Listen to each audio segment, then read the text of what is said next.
Loaded.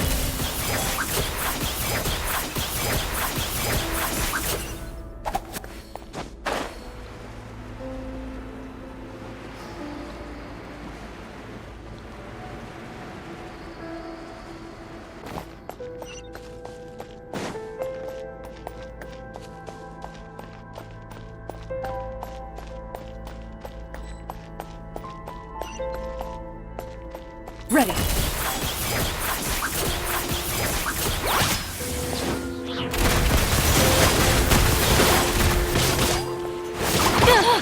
With all my strength. Everyone hold hands.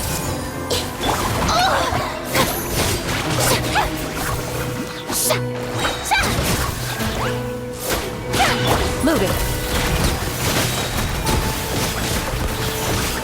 It appears the mechanisms here have changed over time. You can access the upper floor through the side door. Perhaps you should try reactivating the mechanism over there.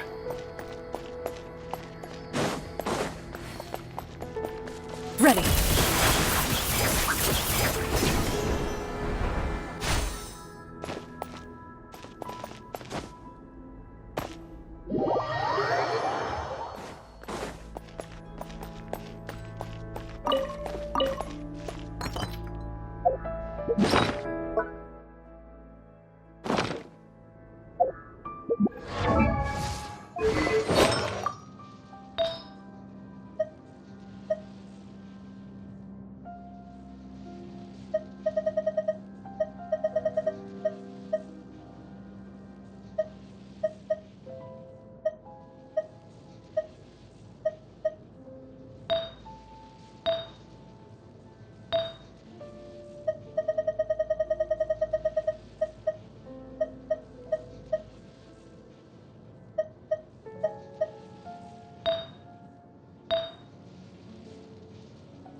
I've faced many opponents in my duels.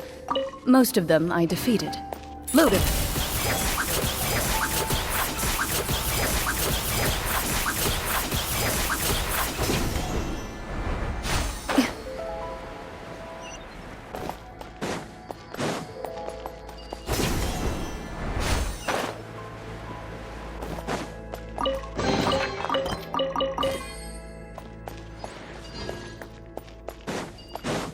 Into the shadows.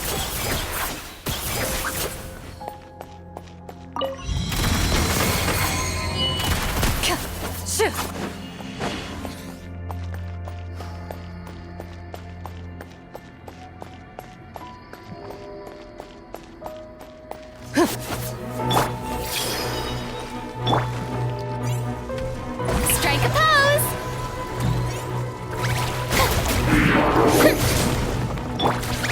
Positions. Yeah. Let's return a little.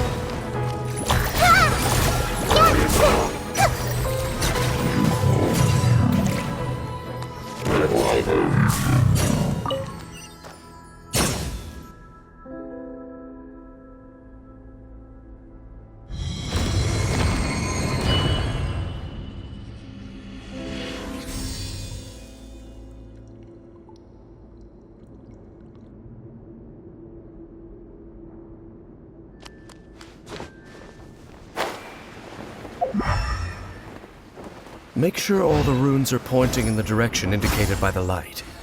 That should unlock the mechanism.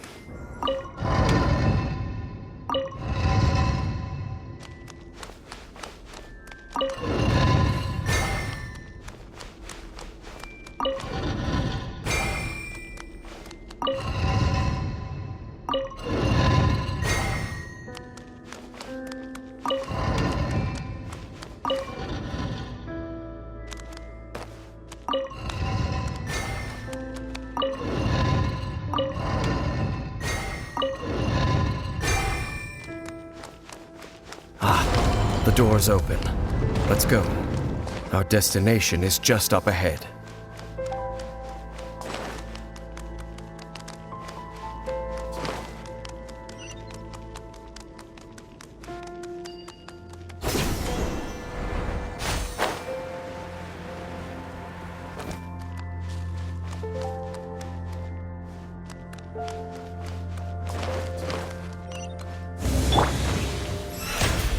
May I present?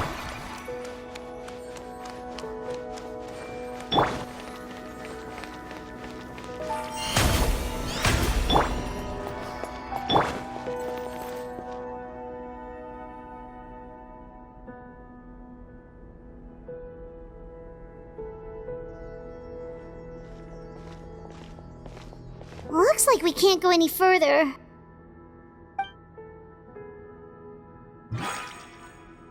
Be on your guard. I sense the presence of the Abyss.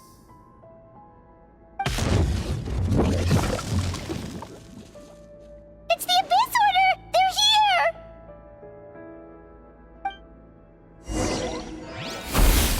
Here! Here! Dance with the waves! Make yourselves at home! Oh, brilliant!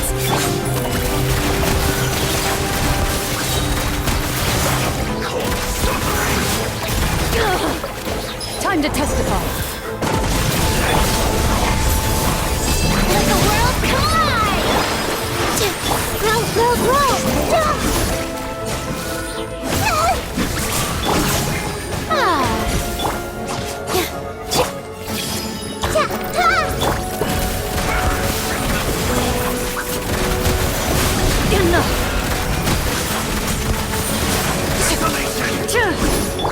The Temple of Wisdom!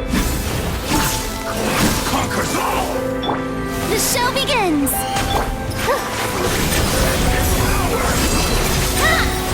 All eyes on me! Ready.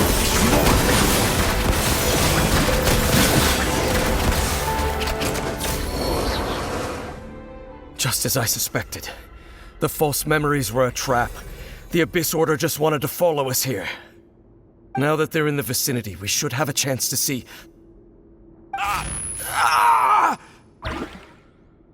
Dane? What's wrong? Can you feel that? There's been a disturbance in the ley lines. It must be the work of the Abyss. Wow, you must be really sensitive to that sort of thing. Paimon doesn't feel it. You too. Do as I say. Use that mechanism over there and leave this place. The Abyss Order is putting something in motion.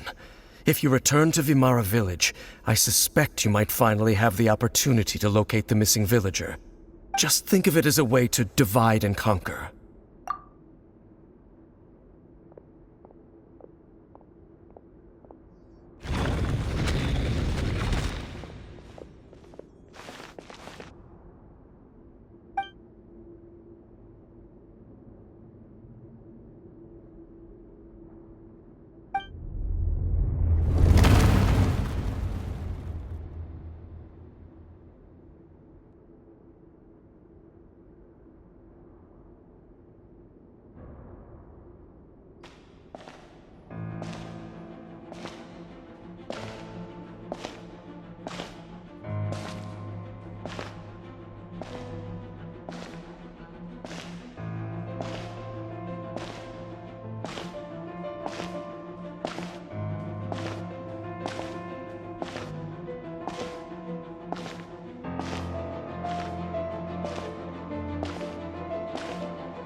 I knew going along with your trap would be the only way to meet with you face to face.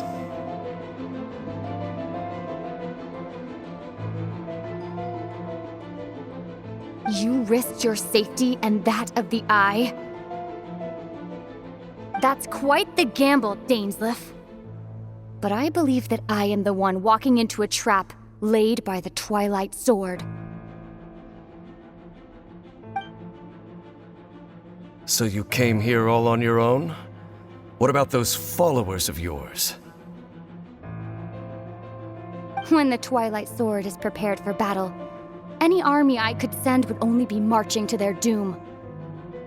Better that I face you alone. I know you must have a lot to say, but if it's a conversation you want, you'll have to defeat me first.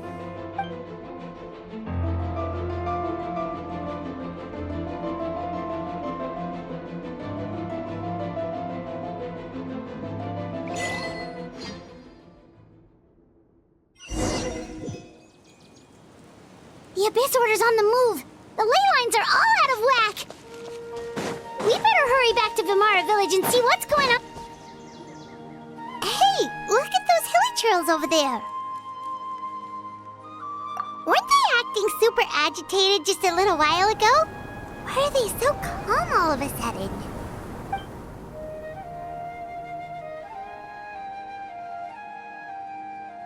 In the New World, they bade farewell to the shrouded sun. At last, they no longer needed to dwell on their suffering, or try to differentiate between various thoughts of blasphemy. Such was the price they paid, and thus their souls became cleansed and pure. Did you hear that? What was that sound just now? It sounded so gentle. Could that voice be comforting the hilly trails in some way? Oh, this is weird. Let's check if this is happening anywhere else.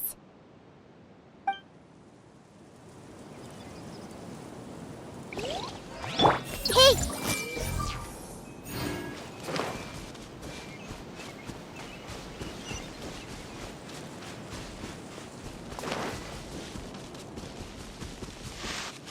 Looks like the same thing is happening over here, too. The hilly trails are calm. You see, we're both still here. We've reclaimed an endless amount of time to love. Release your tears. You no longer need to hold back your sorrow.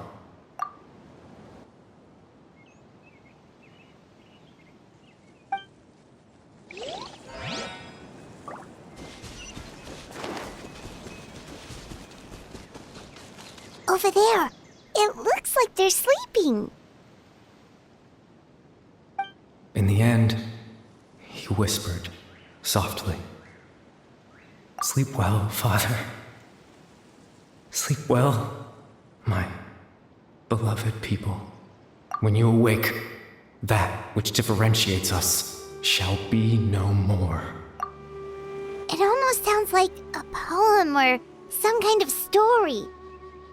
Well, now that the hilly trails have calmed down, Vimara Village should be safe at least.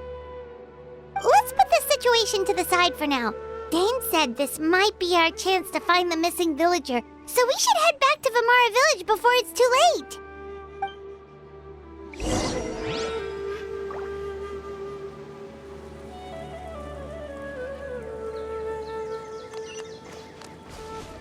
I see everything. Into the shadows.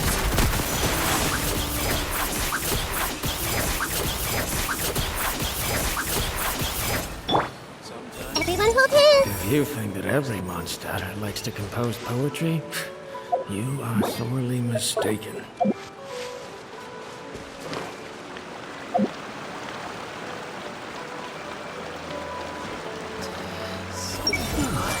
Don't panic. Stay calm. Compare the options one after another.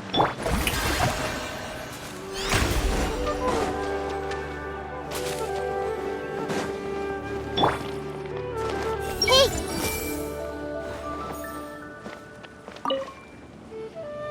Grandpa Medea, is everyone all right? The Abyss Order seems to be up to something nearby. The Abyss Order? This is the first I'm hearing of it.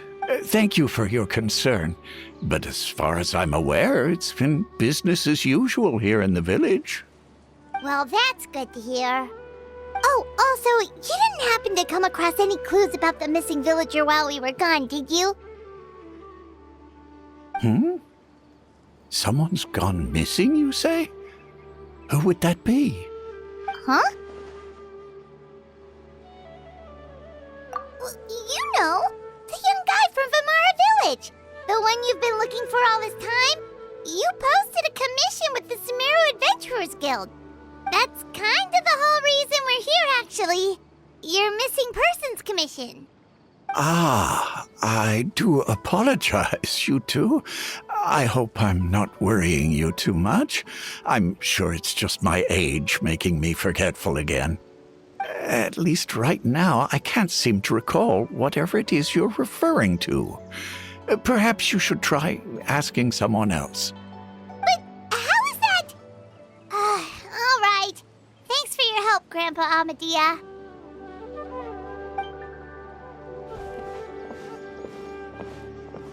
Something's definitely not right. We just talked to Grandpa Amadia about the missing villager. There's no way he could have forgotten all about him just like that. What do you think, Traveler? Could everyone's memories of the missing villager have been erased again? You're right. We should narrow down the possibilities first. Let's go ask someone else then.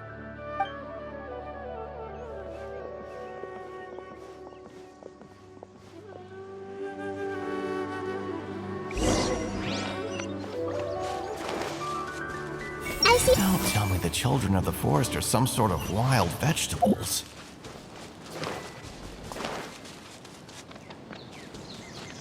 Everyone hold him. Good health is the foundation for everything.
People who enjoy fishing probably only love the joy of sensing a fish taking the bait.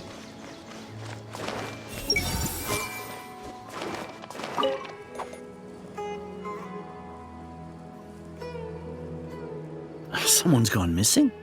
Who? Just as expected. That guy you said a bunch of nice things about earlier? The one you always used to chat with. He's around 20 years old, and you said he was a kind, warm-hearted person? Oh, I know who you're talking about. Really? You remember? There aren't many young people who've earned that kind of praise from me. If you're certain that's what I said, then there's only one person who fits the bill. No doubt about it. But why'd you say he's gone missing?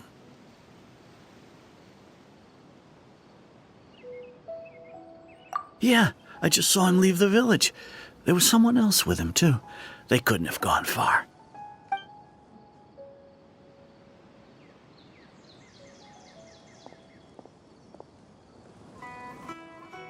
Strange. Bayram seems to remember him, and apparently he just saw him? Do you think maybe it's not that there's something wrong with people's memories, but that we've somehow returned to a time before he went missing?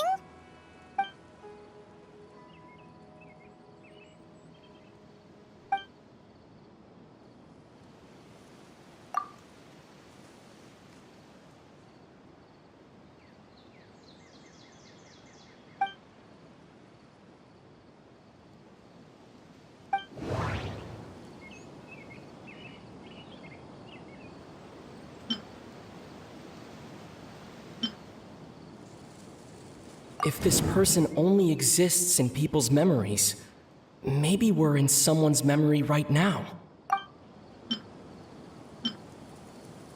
Right! Paimon totally forgot about the ley line disturbances. We're in someone else's memory. Just like how you entered your sibling's memory last time. That would also explain why we seem to be at a time before he went missing. It's a memory after all. Right. If he's someone who only exists in people's memories, then we're finally on the same turf. But didn't Bayron just say that he saw him leave the village with someone? Where should we go look for him? Who knows how long this ley line disturbance is gonna last? We might not have that much time, and we don't even know whose memory this is.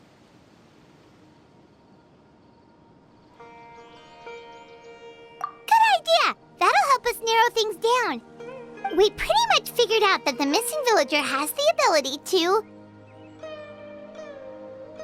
Right! That! Could we try to figure out more about him using what we know of his ability? Like, does it maybe leave a trace that would somehow give him away?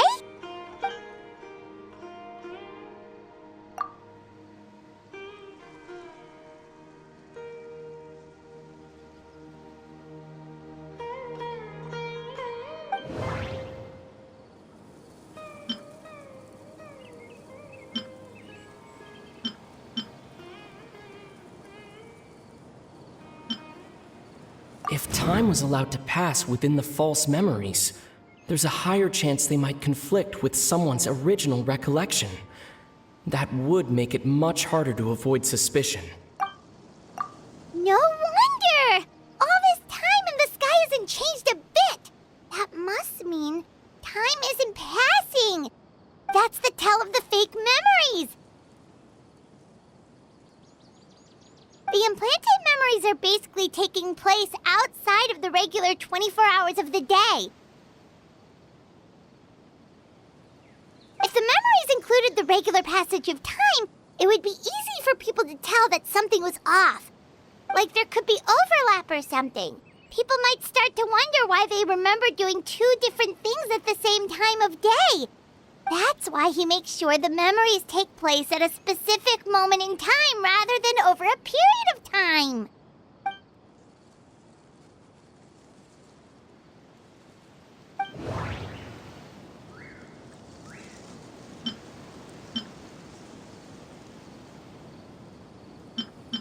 The color of the sky coincides with the moment in time she described. We thought Chief Amadea forgot about the missing villager, but it turns out we're at a moment in time before the village issued the commission. Dainsleif had memories implanted into his mind. Could it be that it's happened more than once? The color of the sky. Oh, right! That's exactly what Atosa described! Come to think of it, every time we talked, it always seemed to be around dusk, just like right now. Time always passed by really slowly. Even when it felt like we'd been talking for hours, the sun would still be at the same position in the sky. Yep, that has to be it! This is definitely Atosa's memory. Yeah, that's where they'll be!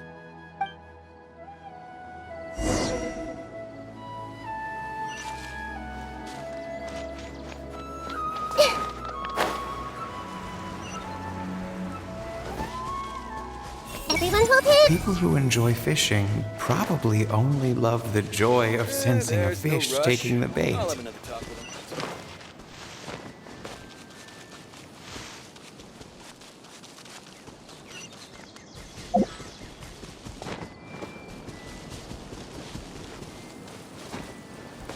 I see everything!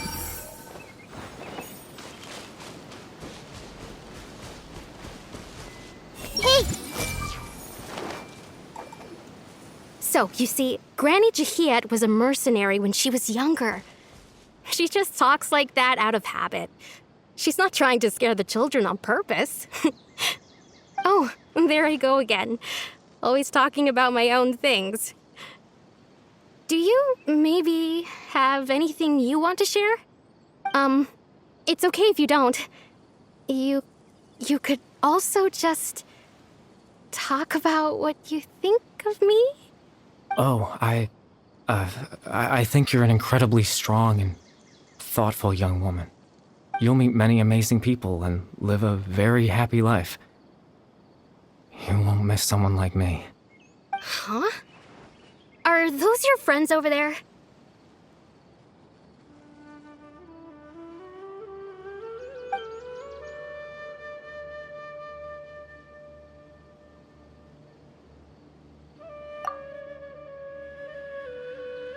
Oh, right! This version of Atosa hasn't met us yet! Friends? I guess you could say that. It must have taken them a lot of effort to find me. So, I should see what they need. I'm sorry, Atosa. We'll have to continue this conversation another time. Another time, huh? Yeah, okay. I'll head back to the village then. Talk to you some other time.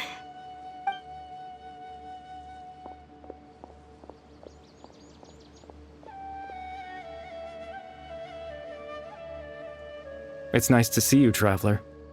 I believe this is the first time we've met.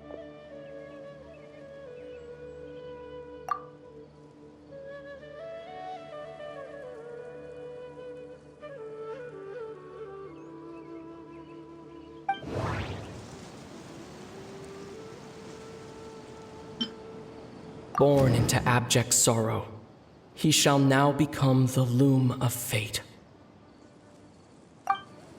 Dane's brother, one of the 5 sinners of Conria, the one who stole the power of the Abyss.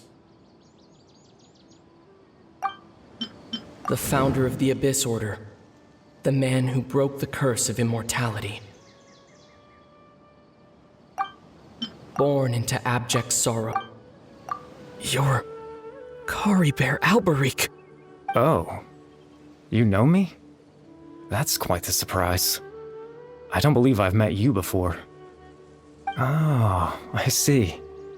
It was the memory, wasn't it? Your sibling's memory. You saw the me from back then. This is Atosa's memory. I came here to say goodbye to her. But I suppose I'll just leave her a message instead. Come, let's find somewhere else to talk.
I suppose you could call it the realm of my consciousness. I'm someone who no longer exists in the real world after all. As you well know. It's nothing. I still have enough strength to play the part of a good host. I've always hoped that I'd get the chance to talk to you like this, and now, the time has finally arrived.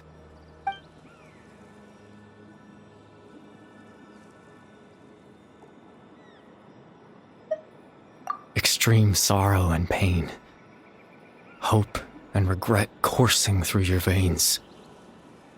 And a degree of abyssal power that defies comprehension. Father told me that once I possessed all those elements, I would become the loom of fate. But, despite his intentions for me, I never truly became the loom of fate. I was merely used as a means for its construction. In truth, I died the moment I set everything in motion. The person you see before you now is nothing but a remnant of consciousness left over within the loom of fate.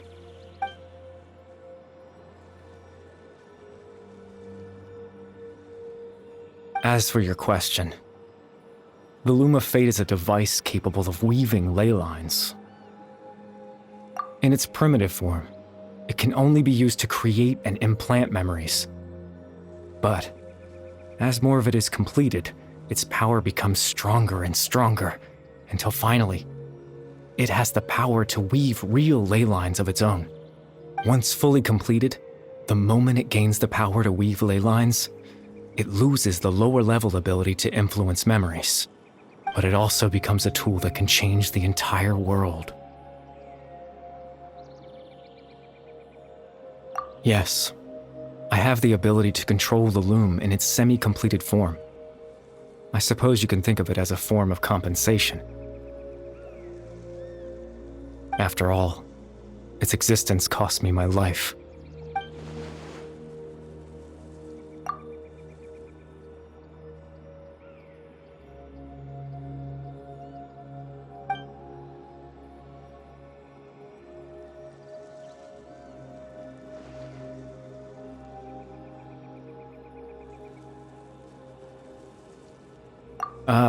That.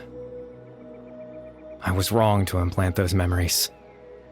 I'm sorry I caused so much trouble. Not only for everyone in the village, but for you as well. I just wanted them to feel like I once existed in this world. As if I had a chance at life.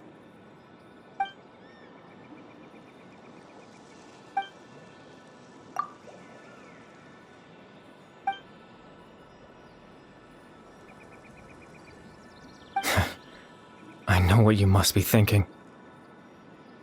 Why would I do something so meaningless?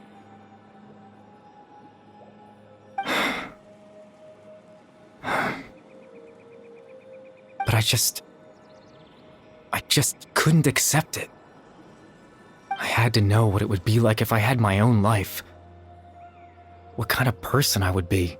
What other people would think of me.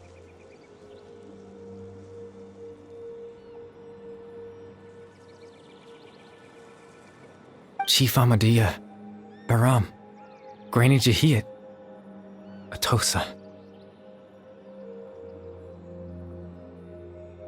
What would it be like if I could live alongside them? No cataclysm, no curse. Just a quiet life in a peaceful village.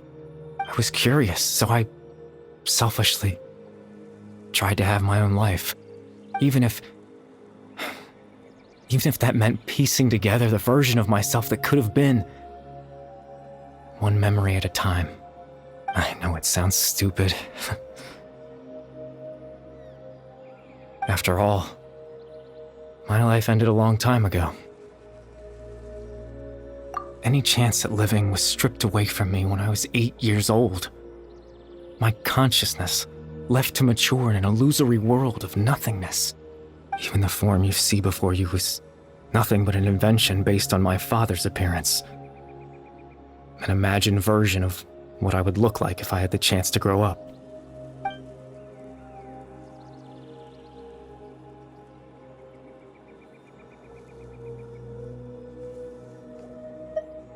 I know.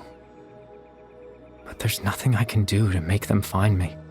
If I could exist in the real world, I would return without a second thought and surprise them with the suddenness of it all.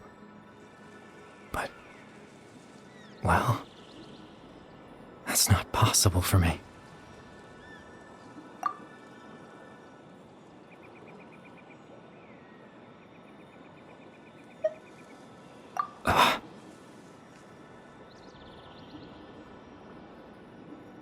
I know.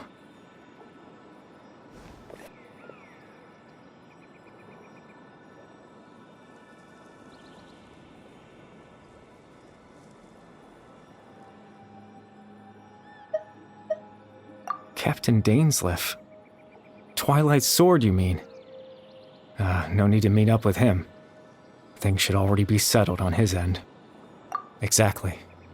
As someone who could only exist in people's memories, the fact that I'm able to talk to you in my consciousness like this can only mean one thing. The loom of fate has already been completed.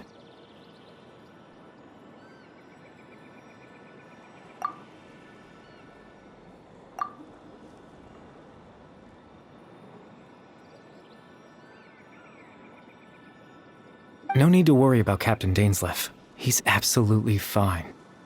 The only reason he lost the eye was because I happened to guess exactly what he was planning.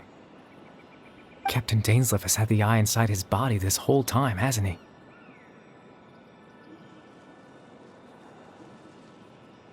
His plan was to lure the Abyss Order to a false location, capitalizing on their pursuit of the eye in order to have the chance to confront the princess. He would then hand the eye to you and tell you to take it away from that location. That way, Captain Dainsleif could accomplish his own goal and ensure the safety of the eye all at once. A very thorough plan.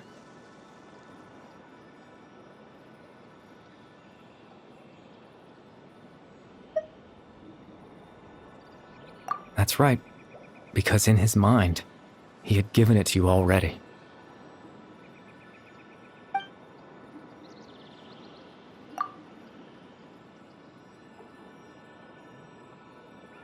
Before you two entered that false location.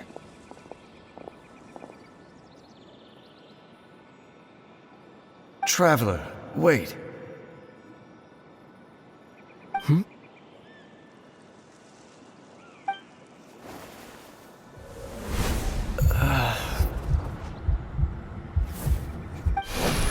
We've no time to lose. Let's head inside.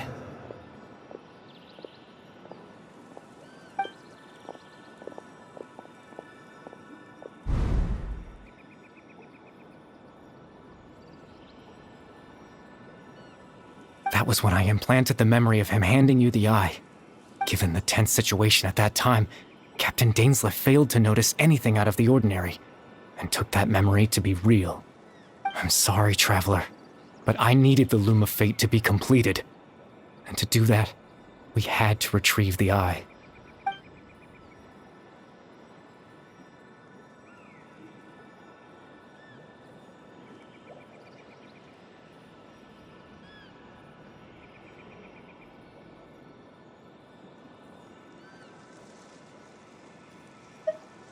I promise I'm not trying to conceal anything from you, but I truly have no idea what the princess is planning.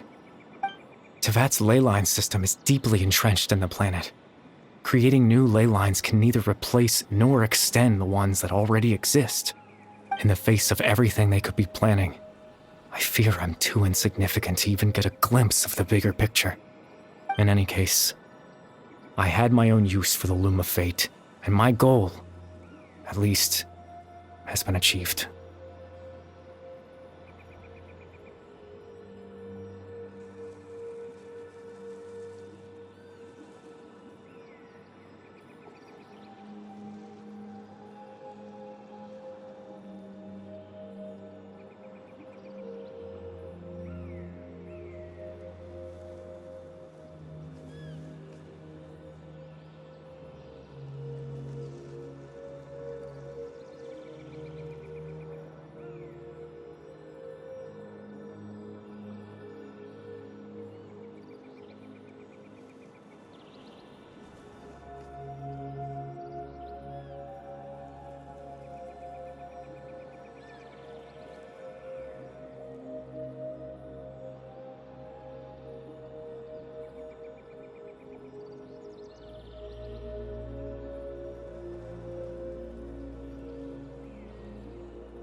You remember my father, don't you?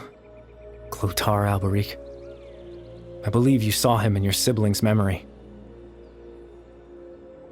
After he used the power of the Abyss to restore consciousness to my hilichurl form, I suffered from an indescribable level of mental anguish. To comfort me, my father told me a story, that this was a fairy tale world where I had to take on the form of a little monster. That story managed to dispel my fears, even if just for a moment. My goal was simple: to use the Loom of Fate in its near-completed form, when its ability to create memories was at its strongest, to implant a specific memory into the minds of the hilichurls. In that memory, I would tell them a story, just like my father did for me. It was a story of fairy tales and love. But more than anything, it was the story of us.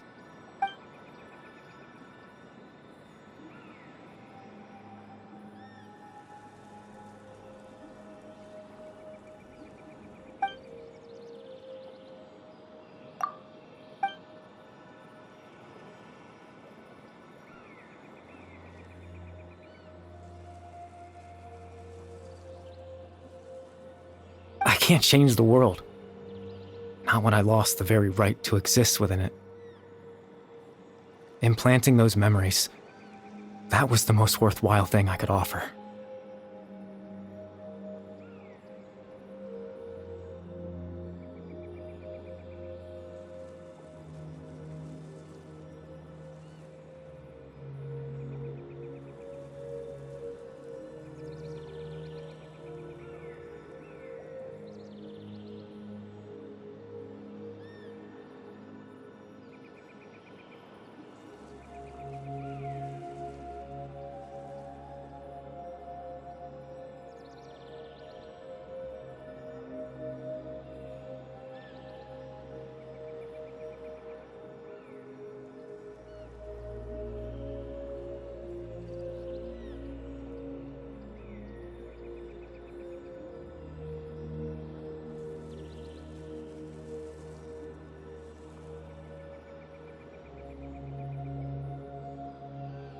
All that's left of my existence is a wisp of residual consciousness tied to the Loom of Fate.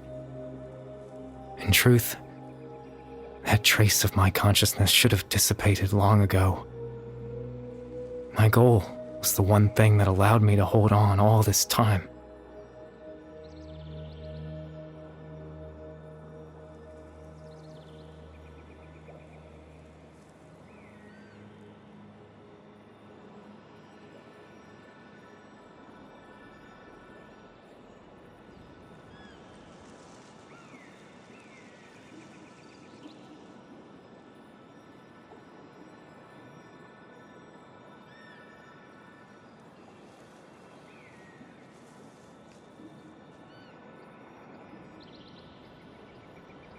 But now, the bedtime story is finished.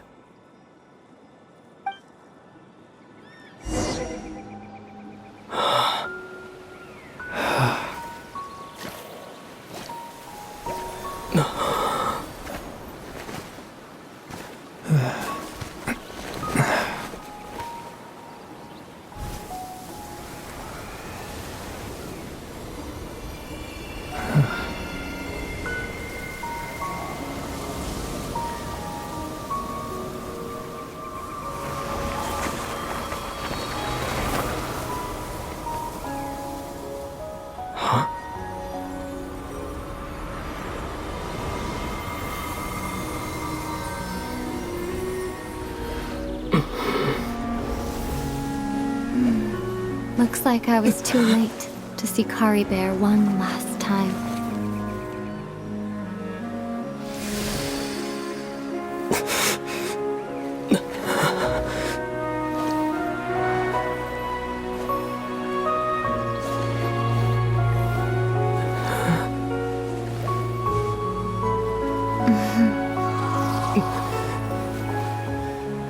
Bear's consciousness is gone, and this space will soon disappear along with it. Neither of us belongs here. That's why we're not tangible. Were that not the case, I'd love to hug you too. Well, how about a conversation?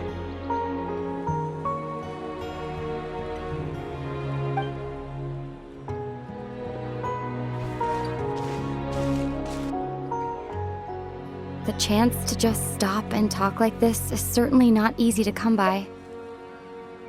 Wouldn't you agree? That battle earlier was tough. The one against Dane, I mean. I didn't expect that after everything, he would still hesitate to raise his sword against me.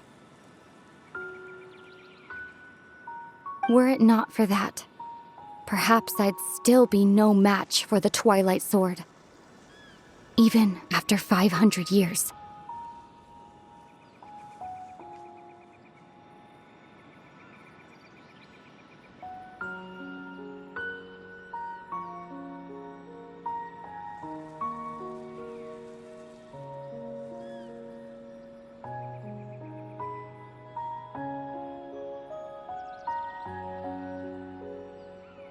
The loom of fate, huh? I still haven't found a way to utilize it to its full potential. But there's still time before the heavenly principles awaken.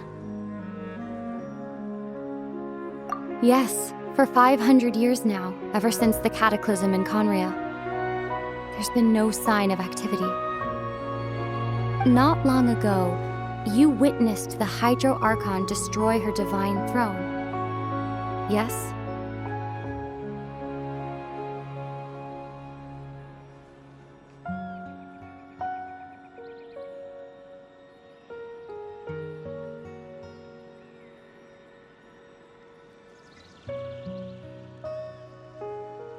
Such a flagrant disregard for the rules, and still Celestia took no action. I suppose that's proof enough of the Heavenly Principles situation. However, the Heavenly Principles will awaken. We just don't know when that will be, or what might trigger it.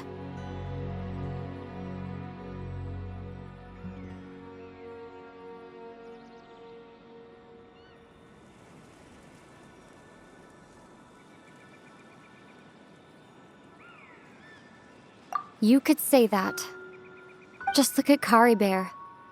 He was so pure and single-minded. The space we now find ourselves is a perfect representation of who he was. Quiet and peaceful. Even as a hilly churl, seeing the terrible sight within the mirror wasn't enough to taint his spirit.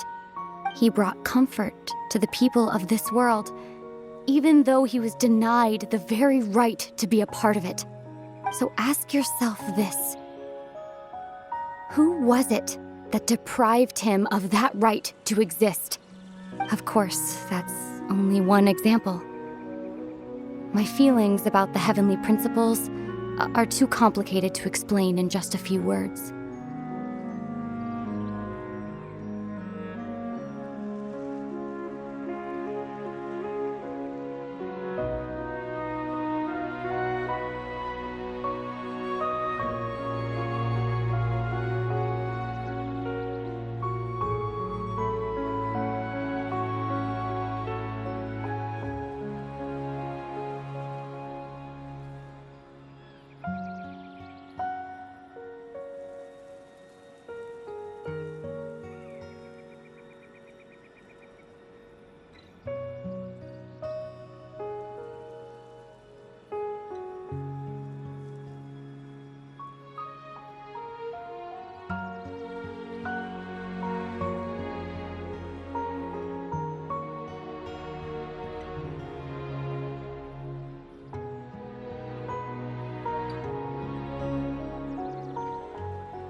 Ether?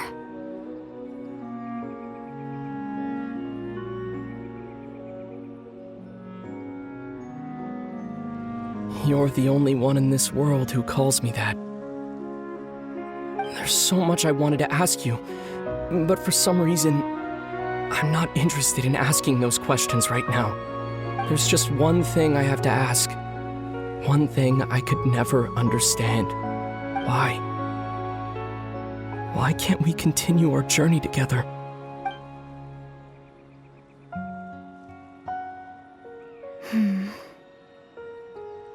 At the end of my journey, I arrived at a place known as the Sea of Flowers at the end. Do you remember? A long time ago, when we traveled between worlds together, you told me you wanted to find a place in the universe where that one flower was in full bloom. To have a place like that suddenly appear before me, well, would you think of that as a coincidence? You mean... I miss you too, Ether. But as this war continues to rage, and as I continue to seek that final answer, I don't even know how to face myself sometimes, let alone my own brother. Huh? What's going on? This space has lost its tether. I doubt it'll be able to exist much longer.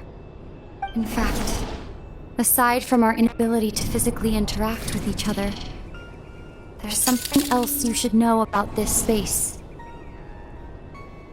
With Kari Bear gone, we won't be able to remember anything that happened here.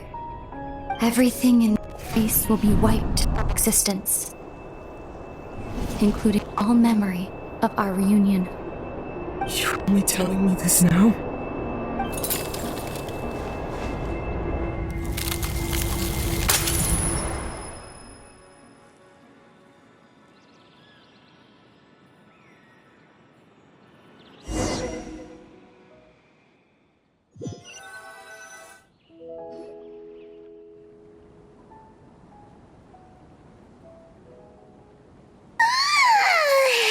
Still so sleepy. Paimon's head feels all fuzzy. Oh, Paimon woke up a little earlier than you, so Paimon will fill you in. The villagers said that they saw us sleeping near the village yesterday. They couldn't wake us up no matter how hard they tried, so they decided to just bring us back here. Oh, and Dane came by just now. It looked like he was injured. He didn't say anything, though. Just made sure that you were all right and left. Kinda seemed like he had a lot on his mind, but that's Dane for ya.